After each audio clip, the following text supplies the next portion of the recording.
LCS students, it's B. Mrs. Peterson. Today we're going to be reading Comet's 9 Lives by Jan Brett. Comet's 9 Lives by Jan Brett. Comet was born 30 miles out to sea on Nantucket Island. He grew up wandering all over the island, staying a few days here and a few days there. One summer day, Comet stopped in a garden to nibble some tasty-looking foxgloves. First, they made him feel woozy. Then he fell into a deep sleep. When Comet woke up, he felt fine but different. Oops! He realized he'd lost the first of the 9 lives every cat has when it is born. Maybe I should try to find a home for myself. And he trotted into the bookstore and settled down on top of a stack of bestsellers.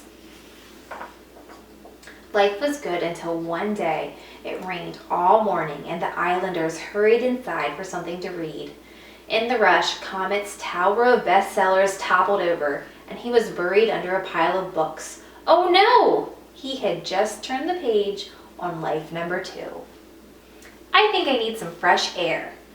Down to the docks he went and arrived just as the little scalloper, the Gene T, was casting off. Once underway, an easterly wind blew up and Comet knew he had made a mistake. Up, up, the Gene T rose. Down, down, down, she flew on a wallowing sea. Comet hung on until a huge wave foamed across the stern and he found himself afloat out on the high seas. The tide carried Comet back into the harbor, but as he flicked the salt from his whiskers, life number 3 went out with the tide. Comet was still recovering on the beach when he heard music. It was the annual 4th of July concert. He climbed up a tree for a better look. The music reached its loudest chord. Comet got excited that he lost his grip and plunged down into the tuba. 3 waltzes and a Sousa march later, Comet staggered away and life number 4 sounded its last chord. Comet spent the night trying to figure out what to do next. He wished there was another cat around to ask if its lives were going as quickly as his. The next day, everyone was going up to an open window and coming down with ice cream. Comet was hungry, so he trotted after the crowd. The staff at the ice cream shop gave Comet his own bowl of leftover milkshake. He felt so welcome that he decided to stay. But all too soon, an island health officer burst into the shop and spotted Comet. "Furball," he cried. "Feline residues! Maximum infractions!" Startled, Comet jumped and fell headfirst into a strawberry shake.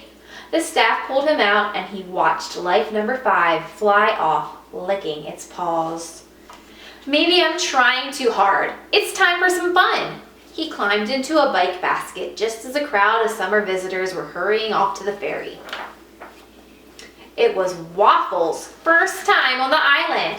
She was happy to have Comet's company and they went off bumpity-bumpity all around the island. Just as they reached the bottom of the last hill into the village, Waffle screeched to a halt to avoid a taxi. Comet went flying along with life number 6. I think I'll just walk the rest of the way. Comet was limping by the island theater when a poster advertising the last performance of the summer caught his eye. A beautiful actress with a sweet smile looked out at him. Maybe she would like to take a cat home with her, he thought. Comet pranced happily on stage and purred loudly. The actress sneezed. "There's a cat in here," she shrieked. "I'm allergic to cats." She spotted Comet and hurled her sequined high heel right at him. Comet flew through the air into the last row. The curtain had come down on life number 7. Fall breezes were blowing up as the summer visitors headed for the ferry. Comet wandered along the beach. He could see the red beacon of Brant Point Lighthouse in the distance. Waves crashed and pounded on the sand. The wind picked up and deck chairs and lobster pots flew by Comet. It was Hurricane Elmadora, heading straight for Nantucket Island. All Comet could see now was the blinking lighthouse beacon. He ran toward it when a huge wave broke on top of him. The rushing surf carried Comet into an open doorway. A light number 8 washed out to sea. Dazed, he opened his eyes and saw green light across the room. "Meow," someone purred. "Meow," he answered, looking up. He was staring into the green eyes of the lighthouse cat. At that moment, he knew he was home.